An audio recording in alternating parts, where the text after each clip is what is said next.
Bismillahirrahmanirrahim. Alhamdulillahirabbil alamin wassalatu wassalamu ala asyrafil anbiya'i wal mursalin sayyidina wa maulana Muhammadin wa ala alihi wa ashabihi ajma'in. Amma ba'du.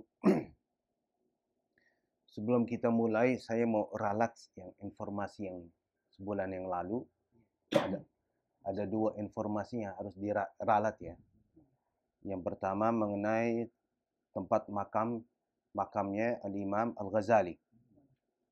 Setelah saya baca-baca, memang sesuai apa yang dikatakan saudara Tony ya, bahwa Al-Imam Al-Ghazali dimakamkan di At-Tus ya.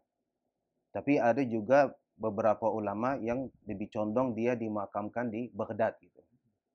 Ada peneliti ahli sejarah yang mengatakan bahwa Al-Imam Al-Ghazali dimakamkan di kota Baghdad.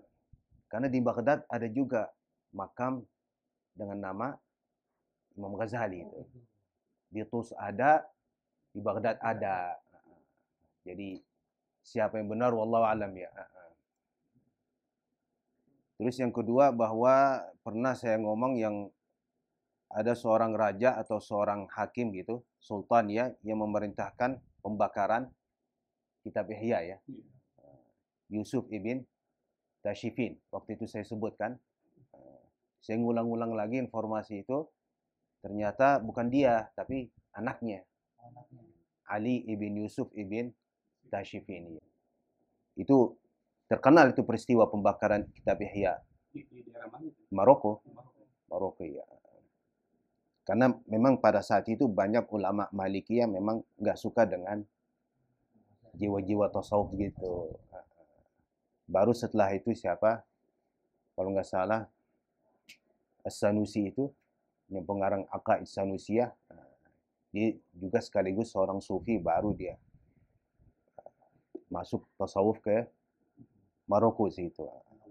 Jadi secara ringkas ini Ihya Ulumuddin dibagi ke 4 bab utama gitu. 4 bab atau 4 kitab utama gitu. Yang pertama disebut apaan? Kitabu Al-Ibadat ya. Kitab Al-Ibadat itu isinya apa aja kitab Al-Ibadat? Ya mengenai At-Tahara, As-Salat gitu kan. Dan juga masuk Az-Zakat, Al-Hajj gitu kan. Cuman dia lebih menekankan ke asrarnya gitu. Bukan ke hukumnya, bukan hukum far'iyatnya bukan, tapi lebih menekankan ke asrarnya dan rahasianya gitu. Asrar. Kemudian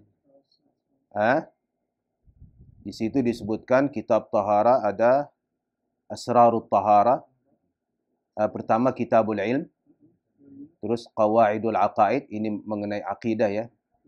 Kemudian Asrarut Tahara, Asrarus Salat, Asraruz Zakat, Asrarus As-Siyam, Asrarul Hajj, Asrar Adab Tilawatil Quran, wa Kitab Al-Adhkar wa Da'awat, wa Kitab Tertib Al-Awrad fi Al-Awqat. Setelah itu yang kedua Rub'ul Adat. Bukan maksudnya adat apa namanya? Kebiasaan. Tapi adat kita dalam ibadah juga, perilaku kita gitu kan. Apa yang termasuk itu? Adabul akli ya. Adab makan, adabul nikah, adabul kasbi. Al-kasbi ini berusaha ya. Ma'ash ya. Kitab al-halal wal haram. Adab as-suhbah wal muasyarah. Bagaimana kita perilaku kita kalau kita punya kawan atau sahib ya. Kitab al-uzlah ya. Kalau kita menyendiri, uzlah, adabnya apa? Adabus safar, as-sama' wal wajd. As-sama' kalau kita dengar lagu ya. Wal wajdu kalau kita merasa apaan itu, kalau dengar lagu kan suka ada rasa apaan gitu. Rasa kayak enak, flying gitu, terbang gitu. Itu wajdu itu. Wa kitab al-amru bil ma'ruf wan nahi 'anil munkar. wa kitab Adab al-Ma'isyah wa Akhlaq an-Nubuwah. Kemudian Rub'ul Muhlikat. Muhlikat ini yang menghancurkan seseorang ya. Ngancurin kejiwaan nih gitu. Yang dibahas Ajaibul Qalb. Keanehan-keanehan apaan? Hati ya.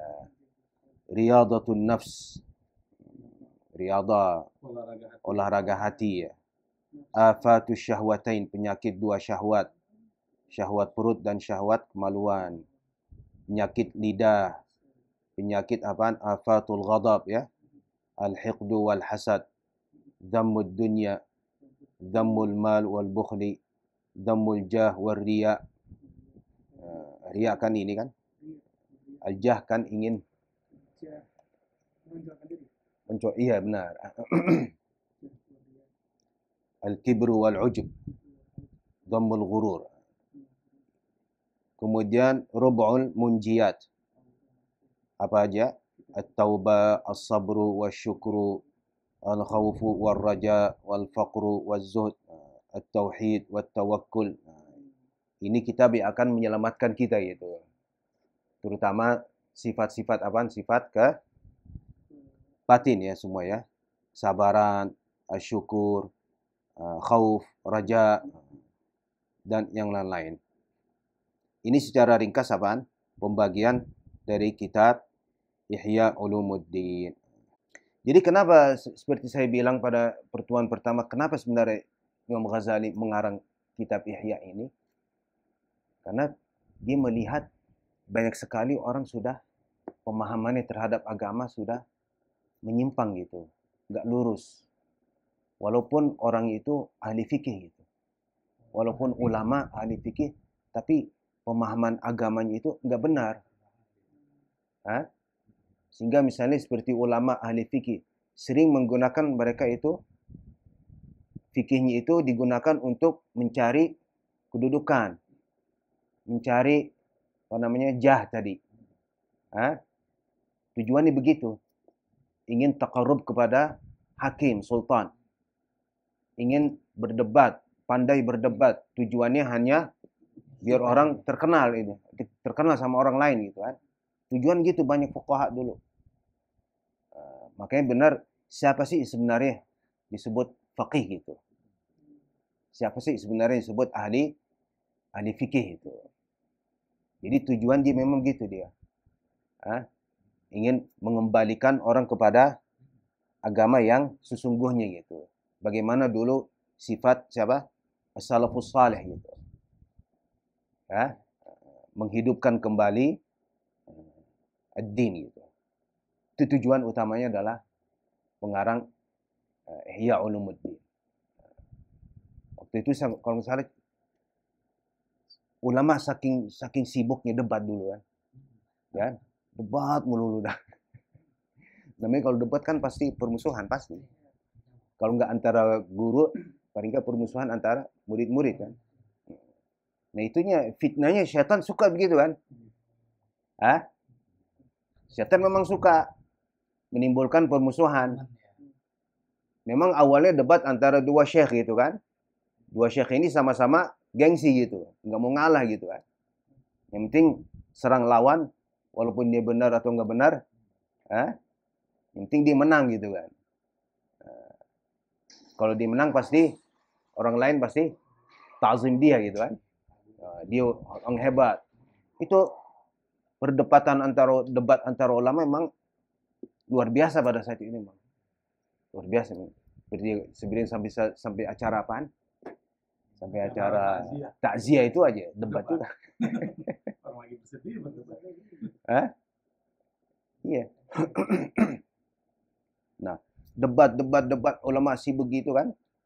Amar ma'ruf nahi munkar berkurang, nasihatin pemimpin berkurang, ya. Akibatnya apa? Masuk tentara salib.